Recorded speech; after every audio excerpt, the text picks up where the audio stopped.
Thank you. Well, it's wonderful to be here and to speak with you today.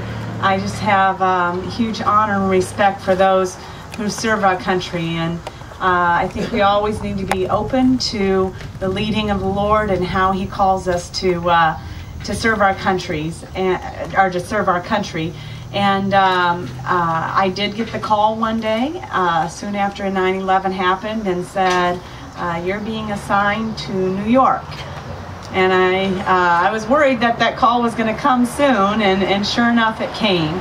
But I did go to New York on October 11th is the day that I arrived there. So exactly 1 month after the actual disaster happened. And when I arrived there, it was, we had to go into this main area and get our assignments. And I thought for sure they were going to put me in the social service center. And they said, "No, you're going to ground zero." And so I had to take a deep breath, and that's where I went. And I worked there for 10 days, from October 11th until October 21st. We worked 10-hour shifts from 10 o'clock in the morning until 10 o'clock at night. And we worked at the corner of one of the towers, and we kind of set up in a tent and lived in a tent for the next 10 days. We were about a half a block, or we were probably about 3 tents down from a whole, from the fire department, one of the fire departments that was stationed there. And I would often make my way out of my tent and down to their tent so that I could check out and see what the firemen needed. And a lot of times, I don't know if we have any firemen here, but those firemen were really messy. Sorry.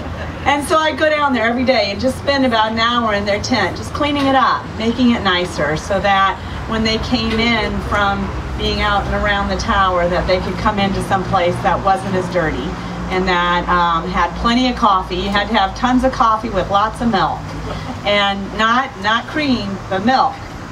And so we always made sure that the firemen were stocked with that. And then on several occasions, we were about a half a block from the pit. And on several occasions, we would get the call that they needed somebody at the pit. And one evening, me and another Salvation Army officer went down to the pit. And we went about halfway down, and then it just became very silent, and all work stopped around the whole complex as they brought somebody out and as they found somebody. Now that was a month after the actual disaster, and they were still bringing people out. And it was just very reverent, very, very peaceful as they brought them out. And they would stop at us, and we would pray. We would pray for the person and their family, and then they would go ahead and bring the person out and put them on the back of a four-wheel cart. And again, the procession, everybody would just line up, and we would just show so much reverence as the body went from the pit over to the morgue. And then once the body arrived at the morgue, then all work would start again. But it was very reverent. It was very, very touching. And you couldn't help but notice how much people showed their respect for the people who gave their lives that day. As I would stand outside of our tent often and visit with the people as they stopped, as they were on their way and working, we just look up at the structure that they were taking down, and all the tents around, and the dirt and the dust that would fly.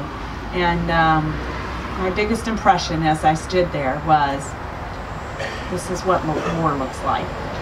This is what war looks like, the aftermath of that. And some of you have seen that before.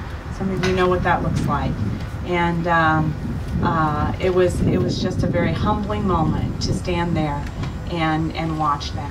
So I thank the Lord that He took me there, that He took me right to the pit, because I know that people were touched and people were cared for in the right way because we were there. So I just am grateful for that experience. Thank you. Thank you.